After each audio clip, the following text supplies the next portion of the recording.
ഈ ദിനത്തിൽ സംഭവിച്ച മറ്റൊരു അപകടമായിരുന്നു സിനിമാ സീരിയൽ നടൻ ദിലീപ് ശങ്കറിനെ മരിച്ച നിലയിൽ കണ്ടെത്തിയത്. തിരുവനന്തപുരം വാൻ റോഡ് ജംഗ്ഷനിലെ സ്വകാര്യ ഹോട്ടലിലാണ് അദ്ദേഹത്തെ മരിച്ച നിലയിൽ കണ്ടെത്തിയത്. മൃതദേഹത്തിന് 2 ദിവസത്തിലധികം പഴക്കമുണ്ടെന്ന് പോസ്റ്റ്മോർട്ടത്തിന് ശേഷമേ മരണകാരണത്തിന് വ്യക്തത വരികയുള്ളെന്നും പോലീസ് അറിയിച്ചു.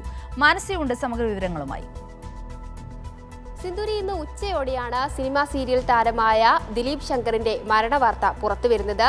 അദ്ദേഹം 2 ദിവസമായി ഈ സഹപ്രവർത്തകരുമായൊന്നും ബന്ധമുണ്ടായിരുന്നില്ല എന്നാണ് സഹപ്രവർത്തകർ നൽകിയ പ്രതികരണം. മാത്രമല്ല, ഈ തിരുവനന്തപുരത്ത് എത്തിച്ചേർന്നത് സീരിയൽ ചിത്രീകരണത്തിന് വേണ്ടിയാണ്.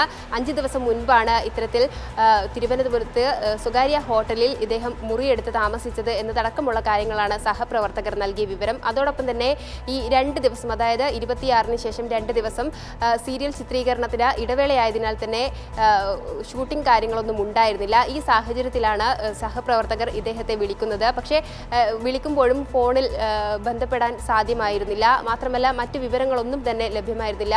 ശേഷം ഇന്നും ഇത്തരത്തിൽ വിവരം ലഭിക്കാത്തതിനെ തുടർന്നാണ് ഇദ്ദേഹം താമസിക്കുന്ന സ്വകാര്യ ഹോട്ടലിൽ ഈ സഹപ്രവർത്തകർ എത്തിച്ചേരുന്നത്. ഈ സഹപ്രവർത്തകരുടെ ആവശ്യപ്രകാരമായിരുന്നു ഹോട്ടൽ ജീവനക്കാർ ചേർന്ന് ഇദ്ദേഹം താമസിച്ചിരുന്ന മുറി പരിശോധിച്ചത്. മുറിയിൽ നിന്ന് ദുർഗന്ധമുണ്ടായതിനെ തുടർന്ന് ജനലുകൾ തുറന്നാണ് മുറിയിൽ ഇത്തരത്തിൽ മൃതദേഹം കാണുന്ന ഒരു സാഹചര്യം ഉണ്ടായത്. ഒരു 5 ദിവസം മുമ്പാണ് ദിലീപ് ശങ്കർ നമ്മളുടെ വർക്കിന് ഇവിടെ വർക്ക് ചെയ്യാൻ വേണ്ടിയിട്ട് ഇവിടെ തിരുവനന്തപുരത്ത് വന്നത്. കഴിഞ്ഞ 2 ദിവസം നമ്മുടെ വർക്ക് ബ്രേക്കായിരുന്നു.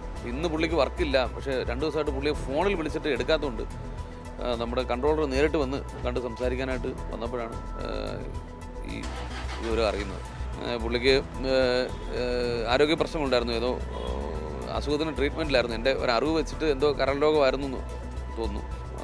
പ്രാഥമികമായി മരണത്തിൽ അസ്വാഭാവികതയില്ലെന്നാണ് നമുക്ക് മനസ്സിലാക്കുവാൻ സാധിക്കുന്നത്. പോസ്റ്റ്മോർട്ടത്തിന് ശേഷമേ വിശദമായ വിവരങ്ങളും കാരണങ്ങളും വ്യക്തമാവുകയുള്ളൂ.